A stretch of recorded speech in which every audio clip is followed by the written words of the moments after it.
우리 하나님 말씀 요한계시록 17장 3절 말씀 같이 한번 보도록 하겠습니다. 곧 성령으로 나를 데리고 광야로 가니라. 내가 보니 여자가 붉은 빛 짐승을 탔는데 그 짐승의 몸에 하나님을 모독하는 이름들이 가득하고 7머리와 10뿔이 있으며 이렇게 되어 있습니다. 요한계시록 17장에 우리가 음녀에 대한 이야기를 우리가 알 수 있어요. 그러면 저는 이제 여러분에게 음녀에 대한 이야기, 신부에 대한 이야기를 자주 해요. 왜 자주 했느냐? 요한계시록의 그 결말 부분이 바로 음녀와 신부에 대한, 음녀를 심판하고 신부가 돼서 하나님 나라가 된다. 이것이 이제 요한계시록의 결말이기 때문에 그 결말을 알고 있는 저로서는 그 결말에 대해서 여러분에게 설명하지 않을 수가 없는 거예요. 그래서 자주 설명을 해줘야 앞에 있는 부분들이 이해가 된다는 거죠. 그러니까 오늘 같이 요한계시록을 좀 보면서 앞에 있는 내용하고 좀 연결시켜서 어떻게 이게 이제 좀 이해할 수 있는 내용인가라고 하는 것을 한번 보도록 하려고 해요. 신부는 누구를 따라가는 자이죠? 신부는 어린 양을 따라가는 자이죠. 음녀는 누구를 따라가는 자예요? 짐승을 따라가는 거예요. 그러면 성경적으로 어린 양은 뭐라고 돼 있어요? 요한계시록에 21장 22절에 성 안에 내가 성전을 보지 못하였으니 이는 주 하나님 곧 전능하신 이와 및 어린 양이 그 성전이라 그랬죠. 그러니까 어린 양이 뭐예요? 성전이죠. 그러면 이 어린 양이라는 성전은 어떤 성전을 의미할까요? 겉에 있는 이런 성전을 의미할까요? 아니면 그러니까 벽돌 같은 이런 성전을 의미할까요? 아니면 우리 마음의 성전을 얘기할까요? 우리 마음의 성전을 이야기하겠죠. 그죠? 어린 양이니까. 그러니까 어린 양은 우리 마음의 성전을 설명하려고 하는 거예요. 그러면 그 겉에 벽돌의 예배를 얘기하는 걸까요? 아니면 어린 양께 신부가 예배 드리는 것을 마음의 성전의 예배를 얘기하는 걸까요? 마음의 성전의 예배를 얘기하는 거죠. 그죠? 그러면 이제 요걸 기억하고 있으면서 요 반대로 음녀는 누구를 따라가는 거죠? 짐승을 따라가요. 그러면 음녀가 짐승을 따라가면은 그 짐승은 뭘까? 이런 거죠. 그러니까 음녀는 짐승을 따라가는데 그 짐승하고 둘이 어떻게 해요? 같이 있죠. 봐요. 신부는 어린 양하고 지금 하나가 같이 간 정도가 아니라 그냥 하나가 돼 버렸어요. 요한계시록 21장 22절에 보니까 신부하고 어린 양하고 둘이 하나가 돼 버렸다고요. 그죠? 그래서 신랑이 안 보여. 그 정도로 지금 신부하고 신랑하고 하나가 된 거거든요. 그러면은 음녀는 뭐를 탔다 그러고 또 뭘 따라간다는 거야? 짐승을 타고 짐승을 따라가는 거죠. 그러니까 신부는 어린 양을 따라가고 음녀는 짐승을 따라간다. 그러면 어린 양이 뭐라고? 성전이다. 근데 어떤 성전? 벽돌의 성전이 아니라 마음의 성전을 얘기한다라고 하는 것을 우리가 지금 볼 수 있죠. 그죠? 그러면 음녀라고 하는 것은 짐승을 따라가니까 반대가 돼야 되겠죠? 마음의 성전이 아니라 어떤 성전을 얘기할까요? 벽돌의 성전을 얘기하는 거죠. 그게 이제 음녀가 따라가는 짐승이라는 얘기야. 여러분이 이거 벽돌이 뭐 중요한 게 아니에요 라고 생각할지 모르지만 중요하지 않다라는 의미가 아니라 그런 말이 아니고요. 벽돌의 성전을 우리가 숭배하게 되면 그러면 이게 짐승이지 뭐예요. 우리가 마음의 성전에서 성령님으로 예배를 드려야 되는데, 그죠? 그런데 벽돌의 성전을 숭배하거나 이런 건 안 되죠. 그러니까 음녀는 꼭 겉에 외식적이고 겉의 모습을 중시하고 이런 것을 얘기하는 거예요. 그러니까 음녀는 겉의 모습의 예배를 굉장히 중요하게 생각한다는 거예요. 그런데 진짜 신부는 어린 양을 따라가는 자이고 어린 양을 따라가는 자는 마음의 성전을 중요하게 생각하는 거예요. 마음의 예배를 중요하게 생각하는 거예요. 그러면 우리가 여기에 모여서 예배 드리는 건 뭐 별거 아닌가? 그런 의미가 아니죠. 모이는 것 자체가 마음의 성전이에요. 여러분, 이게 뭔 소리냐? 모이는 자체가 마음의 성전이라고요. 그럼 안 모이면 뭐 할 건데? 안 모이는 그게 짐승이야. 안 모이려고 하고 혼자 있으려고 하고 그러는 거 있잖아요. 그러니까 자기 몸을 예배해 드리지 아니하려고 하는 자기 혼자 어떤 정욕적인 것이나 탐욕적인 것에 의하여 스스로 예배하는 외식적인 거, 그런 거는 짐승을 따라가는 거죠. 그 음녀라고 그러지, 그런 걸. 모임이라는 거지, 벽돌 자체를 숭배하지 말라는 그런 말이지, 마음의 성전, 우리가 서로 모여서 하나의 교회를 이루고 하나의 마음이 된다는 것을 얘기하는 것은 중요한 거죠. 그게 신부가 어린 양 따라가는 예배라는 거예요. 그러니까 어린 양은 하나 이제 분명하게 알아야 돼요. 자, 신부는 어린 양 따라가는데 어린 양은 성전이다. 근데 마음의 성전이다. 이런 얘기고, 이걸 구분을 할 줄 알아야 성경을 제대로 보는 거예요. 자, 음녀는 누굴 따라가? 짐승을 따라가는데 그 짐승은 마음의 성전이 아니라 외식적인 겉의 모습의 성전을 얘기하는 것이다. 자, 이렇게 얘기했죠.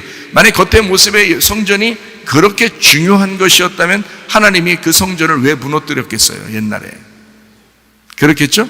그 성전이 너무 중요한 거였다면 왜 그걸 무너뜨리고 하나님의 성령이 우리 속에 들어와서 성령의 예배를 드리도록 왜 했겠냐고 생각을 해보시라고.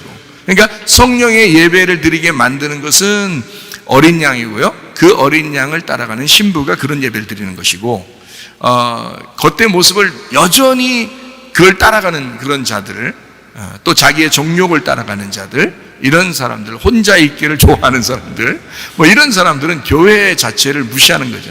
그런 사람들은 하나님이 보실 때도 그건 무너뜨려져야 된다라는 음녀다, 이렇게 얘기하는 거예요. 그걸 우리가 잘 구분해서 성경을 보면 좀 이해할 수가 있겠습니다. 그래서 요한계시록 17장 18절 보니까 또 내가 본 그 여자가 뭐라고요? 땅의 왕들을 다스리는 큰 성이라, 이렇게 되어 있어요. 그러니까 요한계시록의 그 17장에 쭉 나와 있는 내용은 다 바벨론에 대한 이야기가 나와요. 바벨론, 그죠? 바벨론. 그리고 이걸 큰 성인데 그게 바로 누구냐면 여자다.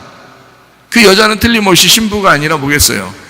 음녀죠. 그러니까 음녀가 바벨론이고 바벨론은 큰 성이라고 그런다.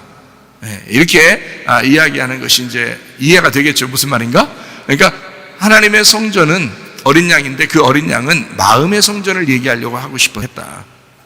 그거를 우리가 구분해서 성경을 놓고 보면은 왜 이게 바벨의 욕망인가, 이것을 우리가 볼 수가 있습니다. 바벨론이라고 하는 건 그 여자를 얘기하고, 그 여자는 요한계시록 음녀인데 그것은 욕망을 가진 자예요. 그래서 그것을 큰 성이라 이렇게 얘기하죠. 그러니까 마음의 성전이 아니라 겉의 모습을 얘기하는, 외적인 것을 따라가려고 하는 사람들이다, 그런 얘기예요. 물론 이제 외적인 것도 중요하지만 사실은 그 속이 없는 외적인 것은 완전 빈 껍데기잖아요. 근데 속이 진짜 하나님의 그 영이 충만한 사람들은 겉의 모습도 있으면 좋죠. 왜냐면 우리가 가정을 꾸리는 데 있어서 자기 집도 있으면 좋잖아요. 근데 집만 있는데 가정이 없어, 그러면 안 되죠. 가정은 있는데 집이 없어, 그러면 조금 또 이상하죠. 그러니까 가정이 먼저인데, 가정이 중심인데, 가족들이 중심인데, 그래서 그 가정 생활이 중심인데 그 집도 집이라는 것이 있으면 더 좋다 하는 얘기죠. 그러니까 대신에 가정이라는 가족이 없는데 집이 있으면 그건 허물어진다는 것입니다. 그건 허물어져야 되는 거고 아무 의미 없죠. 가정을 위해서 집이 필요한 것이었는데 그 집만 있는 거예요. 그런데 사람들은 그 집만 지어놓고 너무 좋아한다는 거죠. 그건 안 된다는 거죠. 그건 마치 음녀가 짐승 따라가는 것과 똑같다는 얘기예요. 그러니까 예배 자체를 내적으로 진실한 예배가 아니고 겉에 껍질의 예배를 드리고 있다는 것을 우리가 볼 수 있는 거죠. 그걸 이제 성경에서 우리가 좀 찾아서 보려고 그럽니다. 자, 요한계시록 17장 1절 2절도 한번 같이 읽어봐요. 또 일곱 대접을 가진 일곱 천사 중 하나가 와서 내게 말하여 이르되 이리로 와라. 많은 물 위에 앉은 큰 음녀가 받을 심판을 내게 보이리라. 땅의 임금들도 그와 더불어 음행하였고 땅에 사는 자들도 그 음행의 포도주에 취하였다 하고, 이렇게 되어 있습니다. 이 말은 음란한, 음행하는 예배를 얘기하는 거예요. 그러니까 음녀하고 같이 있으면 음행한 예배를 드리게 된다는 것입니다. 그러니까 우리가 잘 이제 우리 구분 지금 해야 되겠죠. 어떻게 구분해요? 자, 신부는 누굴 따라간다고요? 어린 양 따라가는데 마음의 예배를 드린다. 마음의 성전에 마음의 예배를 드린다. 음녀는 짐승을 따라가는데 뭘 드린다? 예배는 종교적인 겉에 껍데기 예배를 드리고 있다, 이렇게 구분을 딱 해놓고 성경을 보셔야 합니다. 창세기 11장 3절 한번 보겠어요. 서로 말하되 자 벽돌을 만들어 견고히 굽자 하고 이에 벽돌로 돌을 대신하여 역청으로 진흙을 대신하고 이렇게 돼 있어요. 그러니까 바벨탑을 세울 때는 돌이 아니라 벽돌을 갖다가 이렇게 막 세웠단 말이에요. 출애굽기 20장에는 돌로 이제 제단을 쌓으라고 그랬는데 이 바벨탑은 벽돌이라고 하는 것은 이제 뭐 딱 규격 있잖아요. 이렇게 딱 규격이 돼 있어가지고 그렇게 딱 조직적으로 시스템적으로 딱 이렇게 일괄성 있게 조직화된 그런 예배를 드리고 있다는 얘기입니다. 그러니까 밑에서부터 위로 막 쌓잖아요. 바벨탑이 위에서부터 쌓아서 내려온 게 아니고 밑에서부터 이렇게 쌓아서 올라간 거란 말이에요. 그러니까 예배를 어떻게 하냐, 위에서 내려오는 예배가 아니라 밑에서부터 올라가는 예배란 말이에요. 이게 바벨 벽돌로 견고하게 세운 성전의 예배예요. 이게 그러니까 마음의 성전이 아니라 지금 겉의 모습을 얘기하는 거잖아요. 사람들이 세워서 예배를 드리고 있는, 마치 사람들이 자기 속에는 예수님을 사랑하는 마음이 없는데 그냥 겉으로 그냥 예배 막 드리려고 하는 거예요. 그 하나님을 덤비는 겁니다. 하나님 앞에 자기 마음이 없는데, 진짜 사랑하는, 신랑을 사랑하는 마음이 없는데 그냥 겉으로 막 이렇게 서비스해 주는 거예요. 이건 완전 덤비는 거예요. 그냥 크게 무너집니다. 어느 날 속의 마음이 중요하죠. 신랑을 진짜 사랑하는 그 속의 마음이 더 중요하죠. 무슨 말인지 아시겠죠?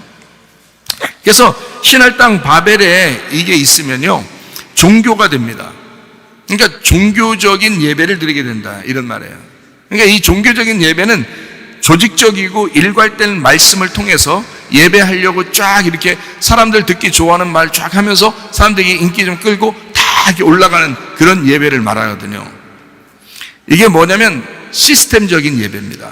그러니까 위에서 내려오는 예배가 아니라 밑에서부터 조직화해서 시스템적으로 이렇게 딱 올라가는 그런 견고한 벽돌로 이렇게 탁탁탁 세웠으니까 얼마나 견고해요. 그죠? 그건 뭐 벽돌로 세우잖아요. 한두 개 빼도 안 무너집니다. 벽돌로 세우면 이게 탁탁탁 조직화되어 가지고요. 교회가 그런 교회들이 참 많죠. 근데 돌로 세우잖아요. 이렇게 돌로 이렇게 세우면 큰 거 작은 거 큰 거 작은 거 이런 식으로 이렇게 돌로 이렇게 세우면요 몇 개 빼면 그냥 무너져 버려요, 집이. 근데 하나님은 교회를 그렇게 세우라는 거예요. 그러니까 서로 각자 다른 은사를 가지고 서로 각자 다양한 사람들이 서로 모여서 이렇게 어우러져 가지고 교회를 세우는데, 이 사람들이 서로 생명체로 연결되어 있기 때문에 한 사람 두 사람이 상처 입거나 슬퍼하면 같이 막 슬퍼하는 거예요. 그게 진짜 교회라고 하는 거예요. 그 가족 같은 교회를 얘기하는 겁니다. 근데 종교적인 교회는 그렇지 않아요. 벽돌로 세워졌기 때문에 한두 개 상처받거나 뭐 좀 무너져도 아무 문제 없어요. 조직화되었기 때문에 그렇습니다. 그런 시스템적인 그런 예배, 이게 바벨탑의 예배예요. 요거를 우리가 좀 아셔야 되겠어요. 나름대로 하나님을 자꾸 찾아 나선다고 생각합니다. 자기들도 하나님을 찾아 나선다. 우리가 예배 드려야지, 하나님 앞에 예배해야지, 뭐 이렇게. 그 사람들이 무슨 사탄 예배 드리겠어요? 그건 아니죠. 교회 가서 예배 드리려고 막 하죠. 하나님 예배 드리려고 막 하는 거죠. 근데 하나님은 거기 계시지 않습니다. 왜냐하면 지금 자체가 다르잖아요. 지금 요한계시록 왜 공부를 해야 되냐면, 요한계시록을 보면 그 마지막에 그 결론을 가지고 앞에를 볼 수 있기 때문에, 성경을. 그러니까 지금 이건 창세기 얘기잖아요. 바벨탑 얘기는 창세기 얘기잖아, 그렇죠? 그런데 요한계시록에 보니까 음녀가 바벨이라고 그러잖아요, 그렇죠? 그럼 음녀는 짐승을 따라가는 자이고 그 바벨의 예배를 드리는 자란 얘기예요. 그 조직화된 시스템화돼서 사람들과 함께 딱 어우러져 가지고 탁탁탁 조직된 그런 예배들을 말해요. 아주 거대하고 큰 뭐 건물이겠죠. 그렇게 예배를 드린다고 하지만 사실은 성경적으로 볼 때는 신부의 예배가 아닐 수가 있다는 얘기입니다. 신부의 얘기는 어린 양과 하나가 된 거예요. 그리스도와 완전히 한 몸 된 그런 예배. 이건 시스템적인 예배가 아니라 생명체적인 예배예요. 그러니까 신랑과 신부가 서로 하나 된 사랑하는 내면의 예배예요. 진실한 예배가 되는 거죠. 어린 양이 말씀이니까 그 말씀이 내 속에서 진리로 깨달아지는 그 예배. 그거는 어떤 화려한 겉의 모습이 필요 없잖아요, 그죠? 네, 화려한 어떤 벽돌의 건물이 필요 없다고요. 그게 아니라고. 진짜 우리 속에서 움직이는 살아있는 예배. 그게 이제 어린 양의 예배고, 그게 신부의 예배가 되는 거예요. 그러니까 이걸 구분할 줄 알아야 지금 바벨탑 얘기도 잘 알 수가 있는 거예요. 바벨탑 예배를 하나님이 왜 싫어했겠어요? 밑에서 올라오니까 그런 거예요. 자꾸 덤비니까. 그런 사람들이 얼마나 많겠어요. 하나님이 위에서부터 내려오셔야지 밑에서 사람들이 막 하나님 덤벼 올라가면은 그게 이제 음녀의 예배가 된다는 겁니다. 그러니까 요한계시록을 알고 이런 내용들을 알게 되면 우리가 이렇게 예배드리면 안 되겠구나. 하나님이 거기 계시지 않겠구나. 잘못하면 음녀의 심판을 받겠구나. 이제 이런 생각들을 하면서 말씀을 이렇게 보면 오히려 더 좋죠. 그러니까 우리는 하나님이 찾으시는 예배를 드리셔야 합니다. 우리가 찾아가는 예배가 아니라 하나님이 우리를 찾아오시는 예배. 왜? 하나님이 찾으시는 예배의 장소에 있기만 하면 하나님이 그 장소에 찾아오셔요. 그래서 하나님은 영과 진리의 예배, 하나님이 찾으시는 예배, 요한복음 4장 23절 24절에 아버지께 참되게 예배하는 자들은 영과 진리로 예배할 때가 오나니 곧 이때라. 아버지께서는 자기에게 이렇게 예배하는 자들을 찾으시느니라. 하나님은 영이시니 예배하는 자가 영과 진리로 예배할지니라. 그러니까 영이라는 말씀을 진리로 깨달을 때 하나님이 거기에 찾아오신다는 얘기죠. 찾아온다는 말은 말씀이 찾아온다는 얘기예요. 또 그러니까 거기에 찾아온다니까 하나님이 나 하나님이야 하면서 나타났다 이런 의미가 아니라 말씀이 찾아오셨다는 얘기예요. 그 말씀이 깨달아진 그 말씀이 자기에게 말씀이 깨달아진 그 말씀이 자기에게 찾아오셨다 그런 말이에요. 그러면 진짜 하나님이 찾아오셨다고 생각을 해야 되는데 안 보였다고 또 그냥 또 불만족하고 그래요. 원망하고 불평스럽고 짜증. 그런 사람에게는 조직적이고 시스템적이고 겉의 모습이 중요하겠죠. 그건 음녀의 예배라니까요.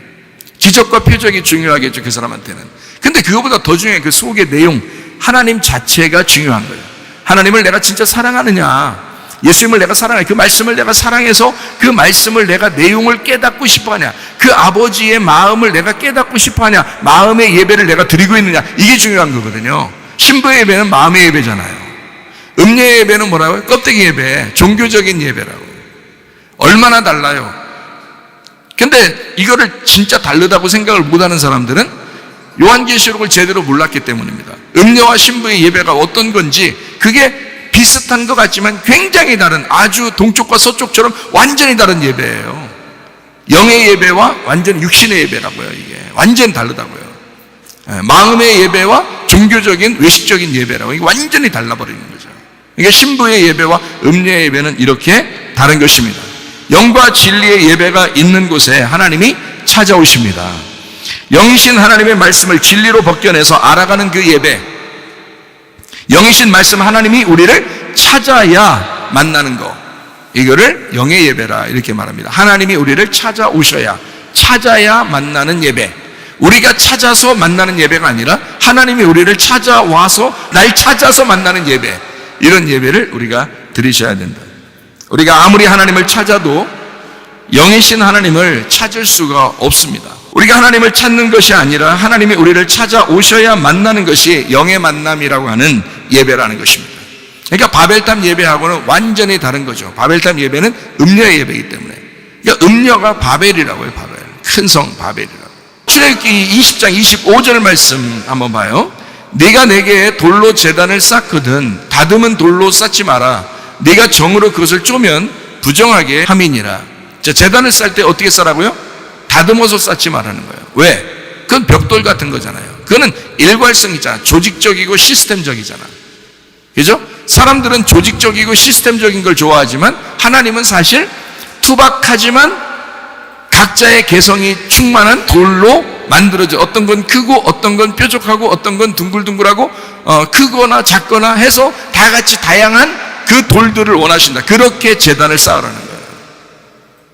하나가 무너지면 다 같이 무너지는 그런 가족 같은 제단, 그것을 쌓아야 된다라고 말하는 거예요. 그러니까 투박하지만 다듬어지지 않은 말씀이라는 그 돌로 제단을 쌓아야 된다, 이렇게 말씀하는 것입니다.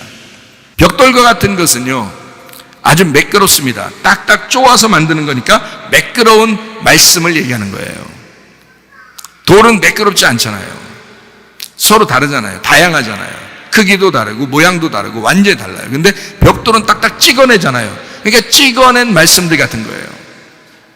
벽돌로 만든다는 것은, 그러니까 벽돌로 찍어낸 말씀으로 뭐 그냥 찍어낸 말씀처럼 탁 돼서 이렇게 탁 올리는 그런 예배 있잖아요. 그 바람직한 예배 아닙니다. 다양하게 자기가 경험된 그 말씀으로 서로 세워진 그런 교회가 되셔야 합니다. 그러니까 이런 조직적인 것은 아니라는 거죠. 성경적인 그런 교회는요. 그래서 조직적으로 벽돌로 세워질 때 그게 좋게 보일지는 몰라도 종교 의식에 불과하다는 것입니다. 종교 의식은 사람들이 볼 때 거룩해 보이죠. 멋있게 보이죠. 우아해 보이고요. 그런가 하면 뭐 돌로 세워진 재단 같이 이렇게 예배 드리는 것은 뭔가 좀 투박해요. 뭔가 좀 어설프기도 하고, 그냥 뭐 다른 거 별로 중요하게 생각 안 하고 그 말씀을 굉장히 중요하게 생각해서 그냥 말씀 하나를 어떻게든지 살려내 보려고 그 말씀을 어떻게든지 그 내용을 전달하려고 또 전달받으려고 아주 거기에 그 집중하려고 하는, 모양은 별거 아니지만 그렇지만 거기에 집중해서 하려고 하는 그 말씀들, 그런 돌로 제단을 쌓아라, 이렇게 성경은 분명히 우리에게 말씀하고 있습니다. 그러니까 바벨의 예배, 종교적인 벽돌의 예배가 얼마나 잘못된지 우리가 좀 아시겠죠? 그게 얼마나 잘못된지 아셔야 돼요. 왜 아셔야 되냐면 그게 음료이기 때문에 그렇습니다. 멸망당하는 거예요. 그게 요한계시록까지 끌고 나가서 창세기 11장에 나와 있는 바벨탑이 요한계시록 17장에 나와 있는 음료 바벨탑 성이라고요. 그게 뭘 얘기하는 거라고요? 종교적인 성전을 얘기하는 거라고요. 어린 양은 반대죠. 어린 양은 마음의 성전을 얘기하는 거거든요. 성령의 성전을 얘기하는 거거든요. 보이지 않는 영의 성전을 얘기하는 거죠. 그러니까 완전히 다른 거예요. 보이는 것과 보이지 않는 것에 대한 이야기예요. 그러니까 보지 못하고 믿는 자들이 더 복되도다 하시니라 할 때 그게 뭐예요? 영이잖아요. 영. 마음을 얘기하는 거라고요. 보지 못하는 거, 영, 마음, 하나님의 성령, 그 안에서의 예배, 그 안에서의 교회, 이것이 훨씬 더 중요하다라고 하는 것을 이야기하는 거죠. 하나님은 바벨과 같은 그 조직의 시스템을 파괴하기를 원하십니다. 창세기 11장에서도 바벨탑이 그래서 무너진 거고요. 요한계시록 17장에 가보니까 음료도 역시 무너집니다. 그렇죠? 그러니까 이게 좀 똑같아요. 같은 내용들을 얘기하는 거예요. 일관성 있게 하나님은 뭔가 거기서 내용을 얘기하고 싶어하는 그 내용들이 있다, 이 말이죠. 밑에서 노력한 것과 하나님이 노력하셔서 우리에게 오신 것과 완전히 다르잖아요. 반대잖아요. 그러니까 밑에서 우리가 노력해서 하나님 앞에 올려드리려고 하는 그 예배들, 바벨 예배들, 이건 종교적인 예배라고 그러죠. 우리보다도 실제로 밖에 나가면 다른 종교를 가진 사람들이 굉장히 열심입니다. 그 사람들은 어떤 예배를 드리겠어요? 종교적인 예배를 드리는 거예요. 종교적인 의식을 드리는 거라고요. 그게 좀 멋있게 보일 수 있지만, 사람들이 볼 때는 좀 우아하게 보일 수 있겠지만 하나님이 보실 때는 아니라는 겁니다. 하나님이 보실 때는 오히려 투박한 게 더, 오히려 순수하고 깨끗하고 단순한 거, 그게 오히려 더 중요하다. 하나님은 그걸 더 아름답게 보신다는 것입니다. 그러니까 아버지한테 아들이 갈 때 뭐 막 굉장히 막 예의를 차려가지고 뭐 아바마마 뭐 이러면서 이러면 좀 어렵다는 거죠. 그렇게 찾아가는 게 아니라는 거죠. 아빠 이러면서 오는 거, 이게 이제 기쁘죠. 아빠 뭐 이것 좀 해줘. 괜히 그러니까 이건 그냥 괜히 하나님한테, 하나님이 다 해주셔야 되는 거. 구원도 하나님이 해주셔야죠. 은혜도 하나님이 베풀어 주셔야죠. 우리의 생명도 하나님이 주셔야 되죠. 영생도 주셔야 되죠. 천국 데려가는 것도 하나님이 해주셔야죠. 다 하나님이 해주셔야 되는 거예요. 우리가 할 수 있는 게 하나도 없어요. 영적인 부분을 보면 우리가 만들어 나갈 수 있는 게 한 개도 없다. 하나님이 다 해주셔야 된다. 그래서 영적인 예배를 말합니다. 진실한 예배를 그래서 우리는 연구하셔야 합니다. 어떻게 하면 진실한 예배를 드릴 수 있을까? 저는 예배에 대해서 굉장히 고민 많이 했습니다. 왜 고민 많이 했어요? 제가 목사니까 어떻게 인도해야지 하는 것도 굉장히 연구했을 것이고, 내가 어떻게 하면 하나님 앞에 진짜 예배를 드릴 수 있을까에 대해서 굉장히 고민을 많이 한 사람이에요. 근데 그 진실한 예배는 막 거룩한 아버지 하나님이시여 이런 게 아니더라고요. 제가 성경을 보니까 그게 아니더라. 진리를 알고 내용을 알아서 그 속에 말씀의 그 깊이를 깨닫는, 그 말씀의 그 깊이와 넓이와 길이와 높이를 알아가는, 그것이 진짜 그 마음을 넓혀가는, 마음의 성전을 넓혀가는 그 하나님을 내 속에서 점점 더 차지하게 만드는, 하나님의 성전이, 하나님의 어린 양이 내 속을 점점 더 장악하시게 만드는, 그것이 진짜 예배더라 하는 것을 제가 깨달았습니다. 그러므로 저는 어떤 외식적인 것보다는 좀 투박하지만 좀 진실한 예배, 말씀의 예배를 저는 추구합니다. 그렇게 드리려고 하는 거죠. 그래서 진짜 예배, 진실한 예배를 자꾸 연구해요. 진실한 예배를 연구한다는 말은 예배 순서를 연구한다는 것이 아닙니다. 예배 순서야 뭐 상관없어요. 말씀을 먼저 하든 말씀을 나중에 하든, 헌금을 먼저 하든 헌금을 나중에 하든, 기도를 먼저 하든 기도를 나중에 하든, 찬송을 먼저 하든 찬송을 나중에 하든 상관없어요. 찬송을 뭐 5분을 하든 10분을 하든 1시간을 찬송하든 아무 상관없어요. 안 하든. 말씀은 근데 꼭 해야 돼요. 말씀은 꼭 있어야 돼요. 근데 어쨌든 이렇게 말씀의 진실한 예배를 내가 어떻게 하면 진실한 예배를 하나님 앞에 드릴 수 있을까? 다른 건 다양하게 할 수 있지만 그 말씀 안에서 하나님이 우리에게 말하고 싶어하는, 하나님이 그 말씀으로 날 찾아오시게 하는 그 예배를 많이 연구한다고요. 네. 이렇게 말씀을 증거하는 시간은 별로 어렵지 않아요, 저한테는. 그러나 이 하나님이 그 말씀으로 나를 찾아오시게 하는 건 굉장히 어렵습니다. 그거는 365일 24시간을 내가 주님과 교통하지 않으면 안 되기 때문에 그래요. 그게 더 어려운 거죠. 말씀 이렇게 한번 선포하는 것은 그렇게 어렵지 않습니다. 한 200개를 준비하고 있다가 1개 정도 던져주는 거예요. 얼마나 안 어렵겠어요. 생각을 해보시라고요. 네. 그러니까 말씀의 그 깊이와 그 넓이와 길이를 알아서 점점 더 하나님이 내 속에서 차지하는 분량이 많을 수 있도록 하는 것이 진실한 예배. 그래서 그거를 저는 연구한다. 교회마다 먼저 주의 종이 그래서 말씀을 받아야 합니다. 주의 종이 말씀을 받지 않으면 헛소리 픽픽 하는 거예요. 그러면 소용없는 거야. 그럼 그 교회는 일단 끝난 거예요.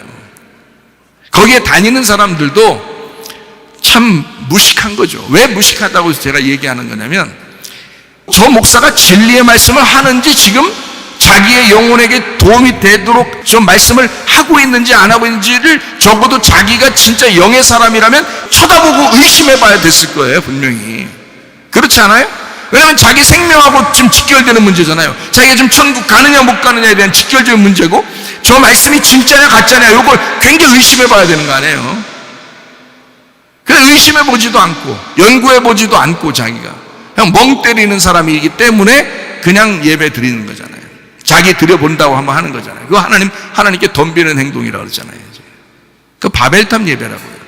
그런 의식적인, 내가 예배를 참석했으니까 그러니까 됐다라고 하는 그런 종교적인 그런 행위는 이 세상 사람 누구나 다 하는 거죠. 그러나 진실한 예배를 드리는 것은 극소수입니다.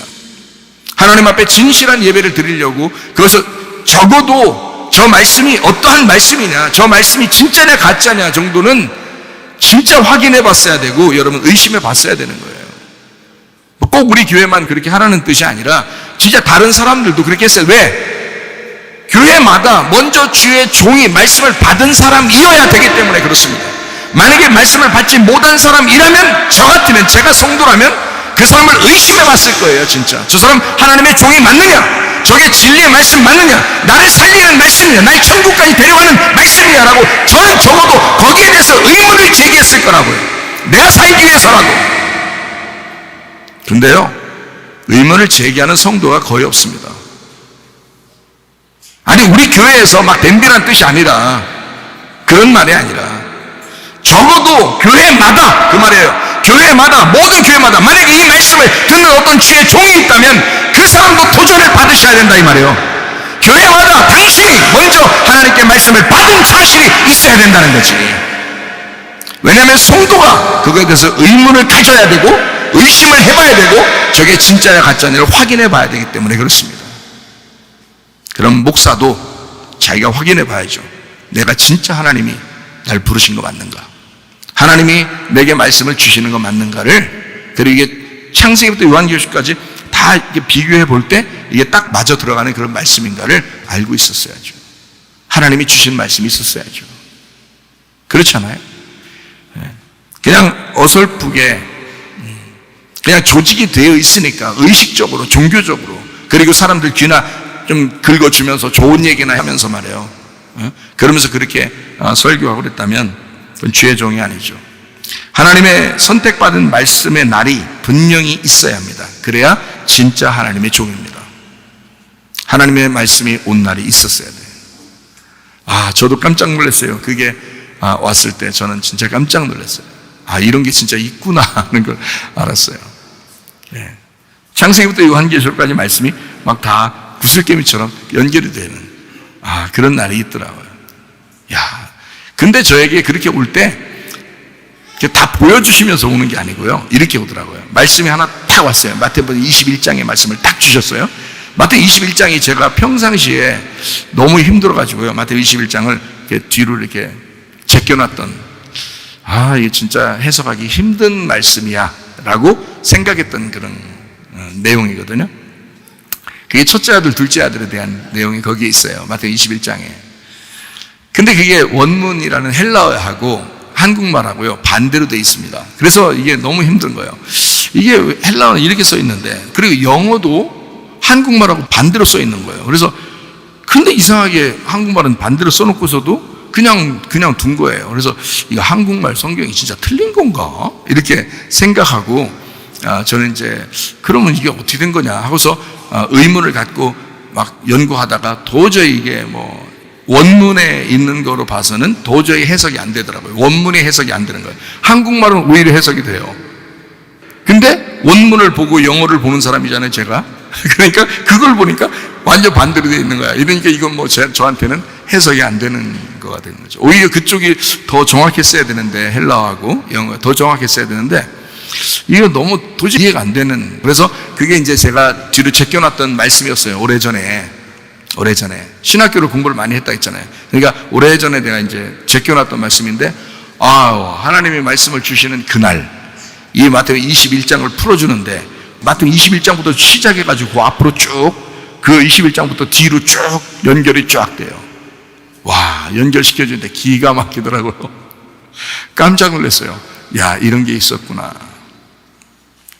그럼 말씀 못 받은 사람들은 이거 하지 말아야 되겠구나.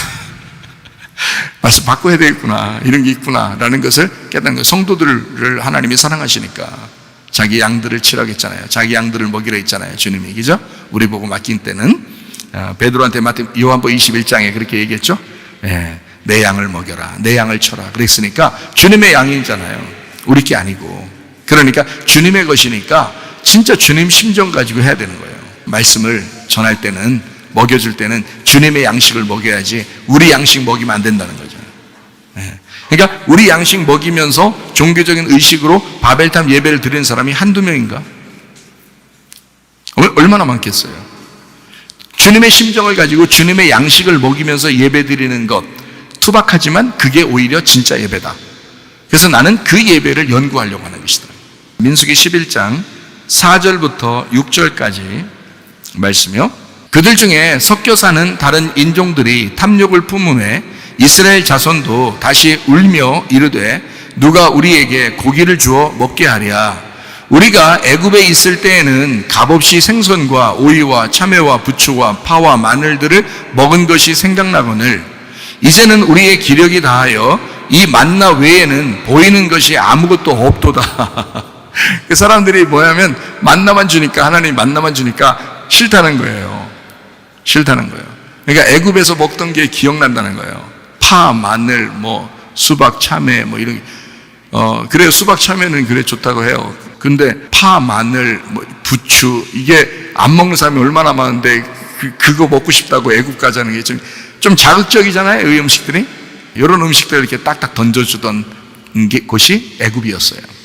그런 말씀들을 던져주던 곳이 애굽이었어요. 근데 그게 좋겠다는 거예요. 만나만 계속 주구장창 내려주니까 싫다는 거예요. 지금 그 얘기예요. 민수기 11장에 만나만 계속 내려줘. 근데 이 만나 내려주는 것이 싫다라고 왜 그렇게 생각하게 됐냐면, 뭐 때문에 그랬냐면 섞여 있는 사람들 때문에 그렇습니다. 거기에 섞여 있는 사람들이 있었어요.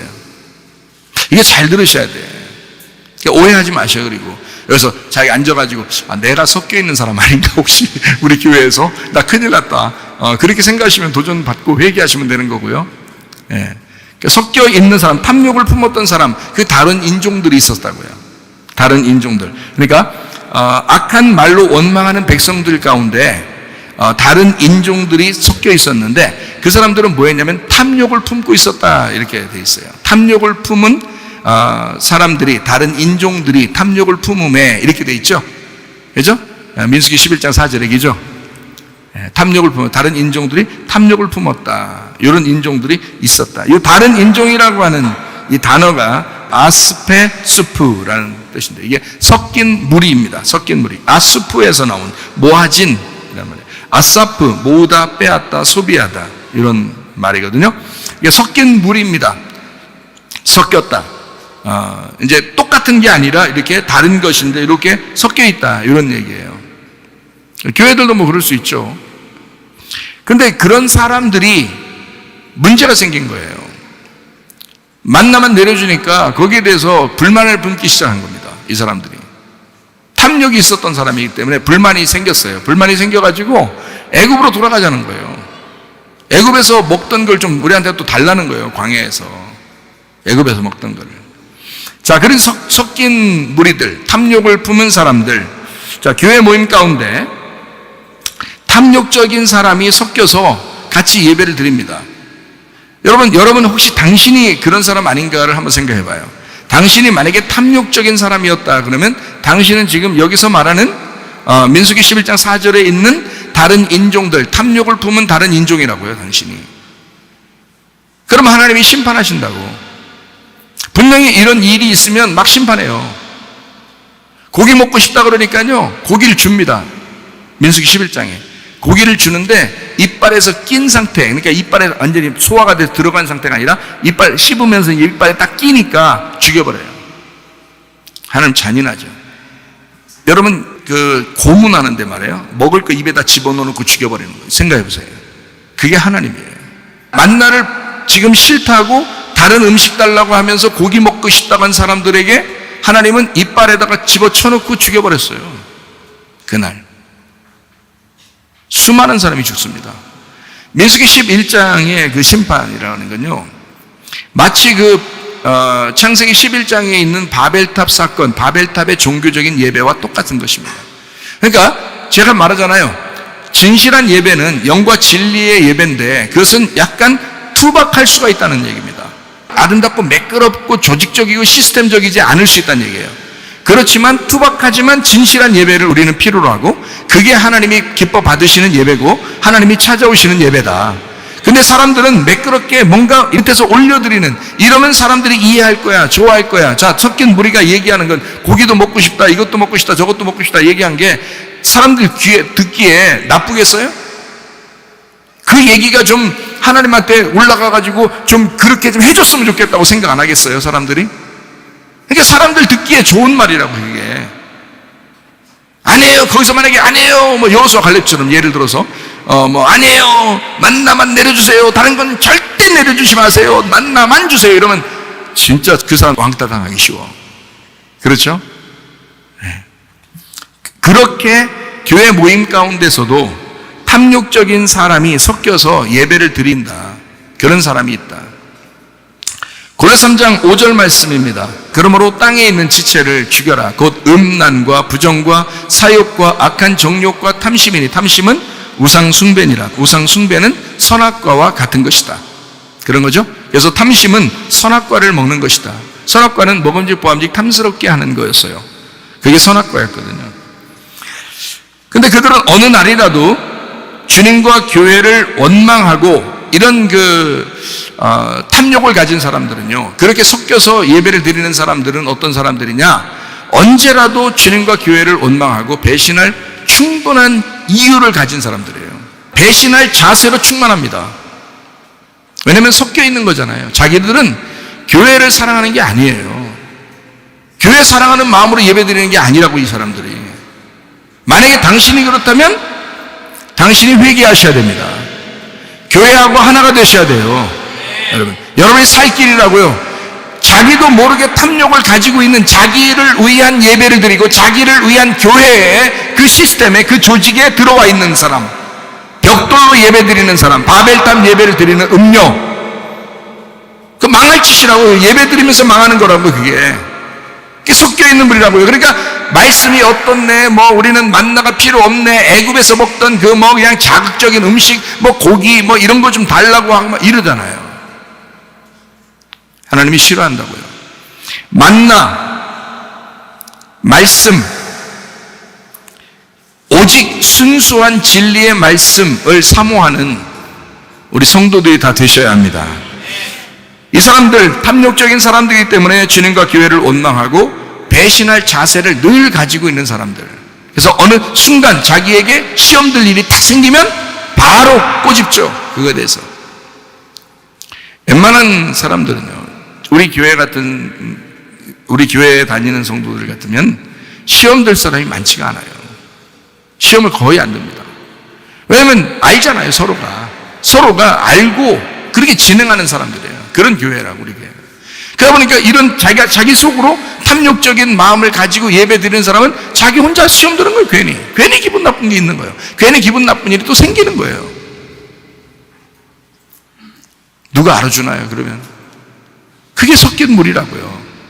그 섞인 무리가 있을 때는 반드시 이스라엘 백성이라고 하는 그 교회도, 큰 그 교회죠. 이스라엘 백성 전체가 교회니까, 하나님의 교회니까, 그 큰 광야의 교회도 막 시험에 든다고요, 사람들이. 그래서 같이 넘어진다고요. 이게 바로 바벨탑 예배입니다. 바벨탑 예배. 그들이 교회 안에 섞여 있는 무리입니다. 왜 제가 요한계시록을 보면서 왜 이런 식으로 여러분에게 설명을 해 주냐면, 요한계시록의 결론 부분인데 그 결론 부분에서 음녀의 예배가 나오고 신부의 예배가 나오니까 그런 거예요. 음녀와 짐승에 대한 이야기가 나오고 신부와 어린 양이 나오기 때문에 그런 거예요. 어떤 예배를 드릴 것이냐, 우리가 누구하고 같이 살 거냐, 중요하죠. 창세기 11장 4절 말씀, 또 말하되 자 성읍과 탑을 건설하여 그 탑 꼭대기를 하늘에 닿게 하여 우리 이름을 내고 온 지면에 흩어짐을 면하자 하였더니, 그 흩어짐이라고 하는 게 푸츠입니다. 푸츠, 산산이 부수다, 흩뜨리다, 산산이 깨뜨리다, 사방으로 퍼치다, 던져버리다 라는 그런 단어예요. 이 심판입니다. 쫓아내는 걸 말하는 거예요. 심판, 쫓아내. 아담과 하와가 선악과 먹고서 쫓겨났죠. 그 쫓아내면 심판을 얘기하는 거예요. 그러면 쫓아내고 끝나는 거예요? 아담과 하와가 쫓겨나면 그게 끝난 것입니까? 아니죠. 쫓겨내는 목적이 있잖아요. 다시 돌아오라는 거잖아요. 다시 돌아오게 하려고 쫓아내는 거잖아요. 그죠? 결혼을 다시 하려고 이혼시키는 거거든요. 성경에서 신명기 24장 1절부터 4절은 이혼되는 게 뭐냐면 결혼 다시 하려고 하는 거예요. 이혼 증서가 결혼 증서가 되게 하려고 하는 거예요. 하나님의 목적을 분명하게 아셔야 되죠. 창세기 11장 7절 말씀. 자, 우리가 내려가서 거기서 그들의 언어를 혼잡하게 하여 그들이 서로 알아듣지 못하게 하자 하시고, 혼잡이라는 게 바랄입니다. 바랄. 이게 혼잡이라는 게요. 바랄. 뭐냐면요, 섞다. 이게 뒤섞였다라는 말입니다. 그럼 보세요. 이스라엘 백성에게 섞여 있는 무리가 있었더니 완전히 뭐 그냥 하나님 원망하고 배반하고 애굽에 있는 음식 먹자고 그러고 막 이러잖아요. 그렇죠? 여러분은 어떤 말씀을 더 좋아하십니까? 여러분은 좀 여러분의 귀에 그 아름다운 그런 말을 더 좋아하십니까? 아니면 진리의 말씀, 하나님 말씀을 분석해서 그 하나님 말씀을 좀 깨닫게 해주십시오라고 하는 그런 걸 좋아하십니까? 어떤 걸 좋아하십니까, 여러분은? 거짓된 예배 드리지 말고 진실한 예배를 드리셔야 합니다. 섞인 사람들이 되면 안 됩니다. 혼잡하게, 언어를 혼잡하게 만들었다. 다시 말하면 섞여 있다는 말이에요. 언어가 섞이게 만들었다는 거예요. 그러니까 말이 하나여야 되는데 말이 다 섞여버렸다는 거예요. 말이 하나니까 자기들이 막 모여서 하나님을 막 대적하잖아요. 그러니까 말을 싹 섞어버린 거예요. 못 알아먹게 서로. 창세기 11장 8절, 여호와께서 거기서 그들을 온 지면에 흩으셨으므로 그들이 그 도시를 건설하기를 그쳤더라. 흩으셨다, 포츠, 산산이 부수다, 흩뜨리다, 산산이 깨뜨리다, 사방으로 퍼치다, 던지다. 심판입니다. 쫓아내었다. 목적은 돌아오라는 거예요. 자, 바벨탑이 무너지게 되면 진짜 예배, 진짜 성전을 세워서, 진짜 성전, 뭐라고요? 마음의 성전이라고 했죠. 바벨탑이라는 겉 모습이 무너지고 마음의 성전이라는 속 예배를 드릴 수 있는 사람들이 돼야 된다 해서 그걸 목적으로 하니까 마음의 예배를 드려야 되기 때문에 겉에 바벨탑을 무너뜨리는 거예요. 목적이. 그러니까 그걸 흩어버렸다 이렇게 얘기했습니다. 그거를 창세기 11장 9절 그러므로 그 이름을 뭐라고 했다? 바벨이라고 했다. 자, 어떻게 해요? 흩으시고 혼잡하게 하고 흩어버렸기 때문에 그것을 바벨이라고 그랬다 그랬어요. 바벨이라니 이는 여호와께서 거기서 온 땅의 언어를 혼잡하게 하셨음이니라. 자, 언어가 혼잡하니까 종교가 하나겠어요? 여러 개가 되겠어요? 종교가 여러 개가 되는 거예요. 그래서 세상 사람들 다 종교심 가지고 삽니다, 여러분. 그렇죠? 근데 하나님으로부터 온 말씀이 있다고요. 분명히 하나님으로부터 온 말씀이 분명히 있을 거라고, 어딘가에도. 그죠? 그걸 찾으셔야 돼요. 하나님이 찾아오시는 그 예배, 하나님이 말씀하시는 그 말씀, 그걸 찾으셔야 돼요. 저도 거기에 집중합니다. 연구합니다. 어떻게 하면 진짜 예배 드릴 수 있을까? 어떻게 하면 내가 살 수 있을까? 나도 살아야지 뭐. 여러분만 살리는 게 아니라 내가 먼저 살아야 여러분도 살리는 거지. 그래서 내가 진짜인가? 진짜 예배를 드리고 있나? 확인하고 또 확인하고. 그래서 진리의 예배를 드리려고 하죠. 바벨이라고 하는 거예요. 바벨이라고 했다. 바벨이라는 게 혼란입니다. 혼잡하게 됐다는 거예요. 혼란. 이게 바랄에서는 바랄. 그게 뭐라 했어요? 바랄이 섞였다 라겠죠. 뒤섞였다. 그리고 혼잡하게 되었다. 여기서 혼잡하게 하셨음이니라 이렇게 됐죠. 바벨이라고 하는 게 바벨 혼란인데 바랄이라는 섞였다에서 나왔어요. 근데 여기서 그래서 혼잡하게 하셨다라고 할 때 그 언어가 혼잡하게 되었다, 여러 개가 되었다, 섞였다 이 말이다. 그러니까 지금으로 말하면 한 말씀이 아니라 한 말씀, 주의 말씀이 딱 진리의 말씀이 있어야 되는데 그게 아니라 막 뒤섞였다 이 말이에요. 말씀이 혼잡하게 됐다. 그러니까 어디가 진짜 예배인지 진짜 말씀인지도 모르게 말씀들이 너무 많다는 거죠. 그 중에 여러분이 진짜를 찾으셔야 돼요. 아니면 같이 멸망하는 거예요, 여러분.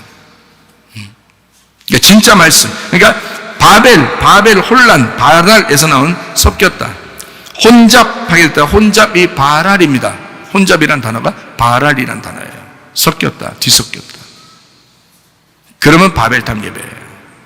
말씀이 섞여 있으면 바벨탑, 아주 단순하고 투박한 순진한 예배가 그 말씀이 와야 돼요, 우리한테요. 예수님이라고 하는 그 어린 양이 오셔야 돼요. 깨끗한 말씀, 진리의 말씀, 흰 세마포 백마탄 그 주님이 오셔야 돼요. 그래야 진짜 예배. 바벨 예배는요, 한 마음과 한 말씀이 되지 못한 사람들의 모임이 특징입니다. 그게 바벨 예배예요. 어디에나 섞여 있는 사람들이 교회에 있습니다. 하나님은 그런 바벨의 예배를 무시하고 깨뜨리고 흩어버리셔요. 목적은 뭐냐면 한 말씀 주기 위해서예요. 한 말씀이라는 예수님 주기 위해서. 그러나 파괴의 목적을 잘 알아야 돼. 그래서 우리가 예수님이 바리새인들에게 독사의 자식이라고 욕합니다. 마태복음 23장에 나와 있는 말씀이죠. 왜 그래요? 그들 구원하려고 그러는 것입니다. 독사의 자식 하면서 그랬을 때 나는 진짜 하나님 잘 믿는 사람인데 왜 나를 뱀새끼라고 그러지? 이렇게 자기를 속으로 생각할 거 아니에요. 그럴 때 자기를 돌아보라고 주님이 사랑의 마음으로 그들을 구원하고 싶어서 그런 욕도 해야 되는 거잖아요. 어찌되었든 주님의 교회는 같은 말씀과 같은 생각과 같은 뜻으로 하나가 된 사람들의 모임이 되셔야 합니다. 고린도전서 1장 10절의 말씀입니다. 형제들아, 내가 우리 주 예수 그리스도의 이름으로 너희를 권하노니 모두가 같은 말을 하고 너희 가운데 분쟁이 없이 같은 마음과 같은 뜻으로 온전히 합하라. 같은 말씀, 같은 생각, 같은 뜻으로 한 마음이 되는 그런 모임, 그 예배, 그 교회. 말씀이 막 혼잡하게 섞여 있는 이 얘기 저 얘기 막 섞여 있는 그런 게 아니라, 지난번에는 저런 얘기 했다가 이번에는 이런 얘기 했다가 막 이렇게 막 섞여 있는 그런 게 아니라 오직 진리의 말씀, 그 한 말씀, 그 한 생각, 한 뜻, 한 마음으로 모이셔야 된다 그 말입니다. 마태복음 16장 18절, 그런 교회는 반드시 하나가 된 교회가 되고 하나가 된 교회는 음부의 권세가 이기지 못하게 될 것입니다. 또 내가 네게 이르노니 너는 베드로라. 내가 이 반석 위에 내 교회를 세우리니 음부의 권세가 이기지 못하리라. 주님의 반석 위에 세워진 교회니까 음부의 권세가 이기지 못할 것이다. 음부의 권세가 이기는 교회는 뭐예요? 음료죠. 그게 음료라고요. 그 음료는 무슨 예배를 드린다고? 바벨탑 예배를 드린다고, 혼잡한 예배를 드린다고요. 종교적인 시스템, 벽돌로 만들어진 조직적인 시스템의 의식적인 예배를 드린다고요. 우리는 종교적인 의식에 사로잡힌 예배가 아니라 진리의 말씀의 예배를 드리셔야 하는 것입니다. 각자 하나님의 역사를 경험한 투박하고 다양한 돌로 지어져가는 말씀의 교회가 되어야 합니다. 여러분과 저는 그래서 돌로 지어진 제단에 있는 교회가 되셔야 된다 그 말이에요. 이스라엘 12지파가 그랬습니다. 주님의 제자 12사도가 그랬습니다. 서로 다양하지만, 서로 투박하지만, 서로 각자지만, 그러나 주님 한 말씀으로 모여있는 주님의 사람들, 섞여있는 무리가 아니라, 다른 말씀을 가지고 들어온 그런 사람들이 아니라, 탐욕을 가진 그런 작자들이 아니라 진짜 순수한 이스라엘 백성들, 12지파 그리고 12사도, 우리 모두 70장로, 70제자, 70교회가 되셔야 합니다. 출애굽기 15장 27절, 그들이 엘림에 이르니 거기에 물샘 12둘과 종려나무 70그루가 있는지라 거기서 그들이 그 물 곁에 장막을 치니라. 70그루죠. 교회를 의미합니다. 민수기 11장 25절, 여호와께서 구름 가운데 강림하사 모세에게 말씀하시고 그에게 임한 영을 70장로에게도 임하게 하시니 영이 임하신 때에 그들이 예언을 하다가 다시는 하지 아니하였더라. 이렇게 되어 있습니다. 하나님의 영이 임한 70장로.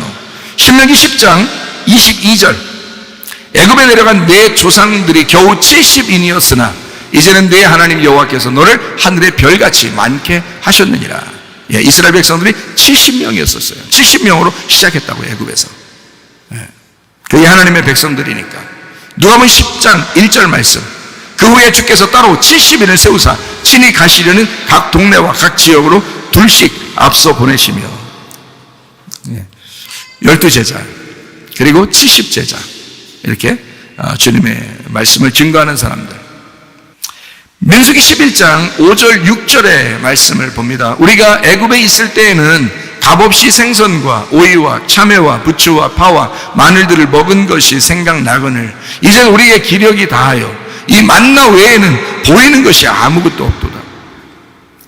모세도 먹었을 것이고 여호수아도 먹었을 것이고 갈렙도 먹었을 겁니다. 똑같이 먹었는데 모세와 여호수아 갈렙은 그런 말 하지 않았을 거예요. 그렇죠? 똑같이 먹었는데, 근데 이렇게 섞인 무리가 있다 보니까 이 사람들은 틈만 나면 주님과 교회를 배신할 충만한 마음을 가지고 있는 사람들이에요. 그런 자세로 충만한 사람들, 그런 사람들이 있다는 거예요. 여러분이 그러시면 안 된다. 그게 당신이 망하는 길이다. 하는 말씀으로 모이셔야 된다. 감히 하나님이 광야에서 주던 음식을 이집트 바로가 주던 음식과 비교했던 사람들, 그러니까 하나님이 진노하시는 거예요. 광야에서 감히 하나님이 주신 음식하고 애굽에서, 이집트에서 바로가 주는 음식하고 비교했던 사람들, 참 이건 용감한 건지 만용이 있는 건지, 이건 진짜 무식한 건지 말이에요. 그래서 하나님은 그 사람들을 심판합니다.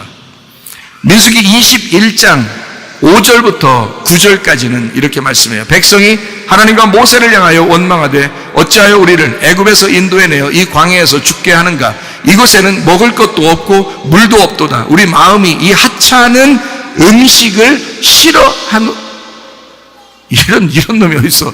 하나님이 주신 음식을 뭐 어떻다고? 하찮은 음식을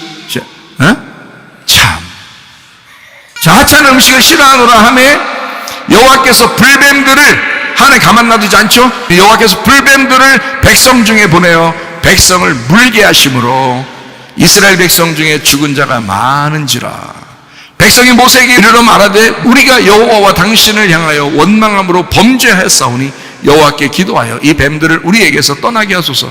모세가 백성을 위하여 또 기도해요. 또 이게 아주 주의 종들은요, 니네 말이야 차라리 죽어 이렇게 안 하고 또 기도합니다. 하나님, 저들이 잘못했다 그러니 용서해 주세요 이러면서 기도합니다. 자, 기도하니까 여호와께서 모세에게 이르되 불뱀을 만들어 장대 위에 매달아라. 물린 자마다 그것을 보면 살리라.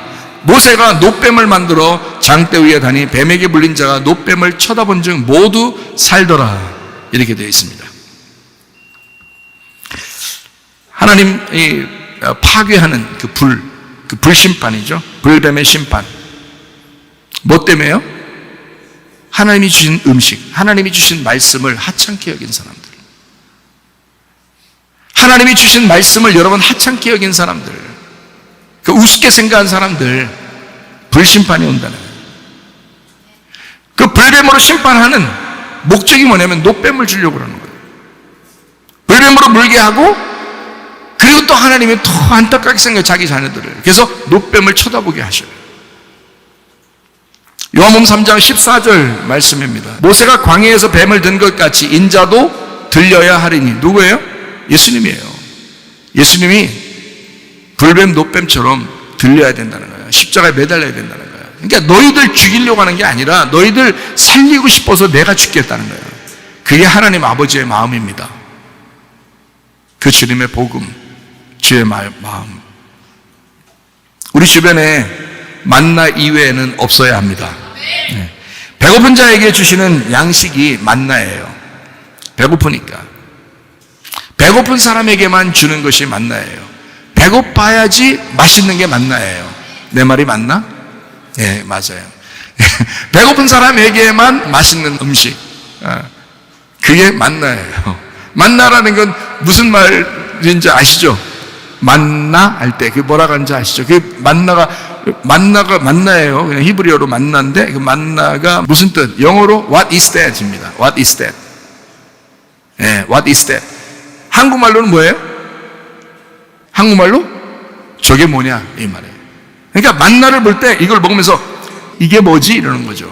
먹으면서 날마다 먹으면서 어떻게 하냐? 이게 뭐지? 야 만나 좀 가져와. 이게 뭐지 좀 가져와. 이렇게 이게 뭐지 좀 가져와. 야 오늘 이게 뭐지 좀 오늘 맛있게 먹어보자. 오늘 이게 뭐지 좀 삶아 먹어보자. 이게 뭐지 좀 구워 먹어보자. 이게 뭐지 좀 그냥 먹어보자. 이렇게 이게 뭐지? 이게 만나예요. 그럼 여러분 이 만나는 배고픈 사람들에게만 주는 음식이거든요. 여러분 진짜 심령이 가난하고 배고프면 하나님께서 만나를 주실 것입니다.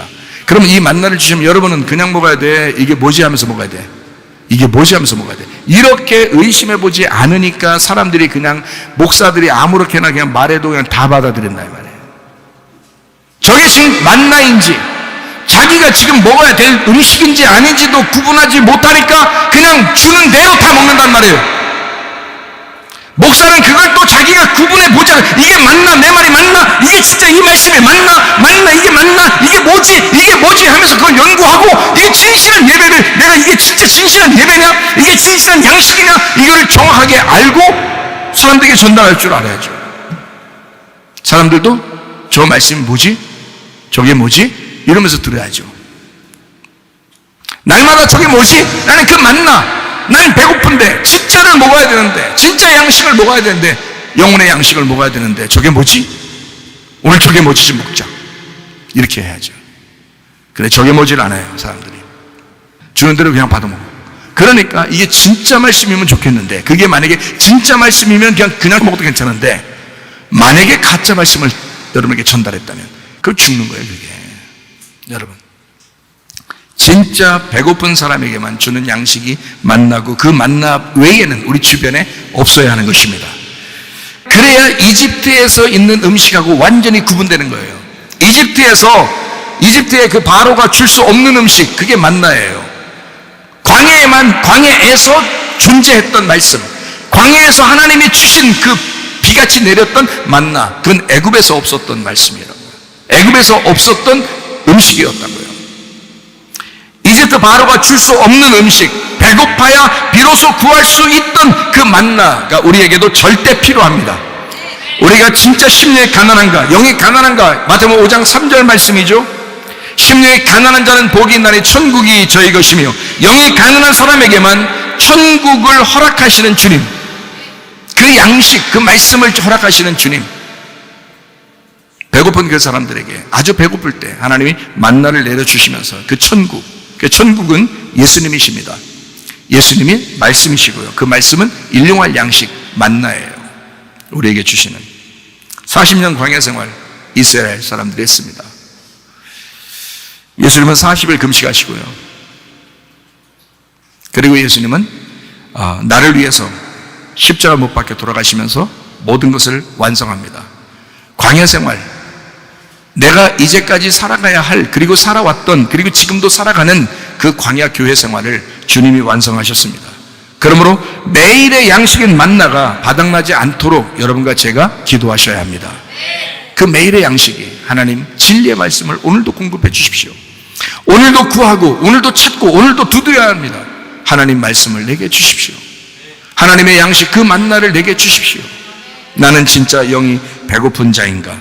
나는 진짜 심령이 배고픈 자인가? 주님의 진리의 복음으로 만족하는 교회가 되시기를 바랍니다. 기도하겠습니다. 우리 한 목소리를 기도할 때 하나님 내게 만나를 주시옵소서. 우리 교회로 하나님의 만나가 풍성하게 하옵소서. 세상에 줄 수 없는 그 말씀이 풍성하게 하옵소서. 기도합니다. 우리 하나님 아버지의 사랑과 은혜를 감사를 드립니다. 주의 뜻대로 살다가 주님 만나게 도와주시옵소서. 우리 하나님 아버지 함께 하시고 사랑하심을 감사합니다. 하나님 아버지여, 우리의 심령 속에 하나님 주의 만나가 충만하게 도와주시옵소서. 비염은 떠나갈지어다, 아토피 떠나갈지어다, 위장병 떠나갈지어다, 어지럼증 사라질지어다, 두통은 사라질지어다, 류마티스 관절 떠나갈지어다, 어깨 통증 사라질지어다, 허리 디스크, 목 디스크 떠나갈지어다, 심장병 온전해질지어다, 각종 종양 암tor이 떠나갈지어다, 감기 몸살 온전해질지어다, 협착증 사라질지어다, 건선피부 온전해질지어다, 이명은 사라질지어다, 자가면역질환 온전해질지어다, 식냄 사라질지어다, 유리결석 떠나갈지어다, 절선 온전해질지어다, 우울증 불면증 환자 드론 불안 초조 다 떠나갈지어다, 음란 거짓 도출 미움 욕심형 다 떠나갈지어다, 떠나갈지어다, 아까 토론 귀신들아 질병 가지고 떠나갈지어다. 성령 충만하게 하시고 하나님의 양식으로 충만하게 살다가 주님 만나게 하옵소서. 예수님 귀하신 이름 받들어 기도 올리옵나이다.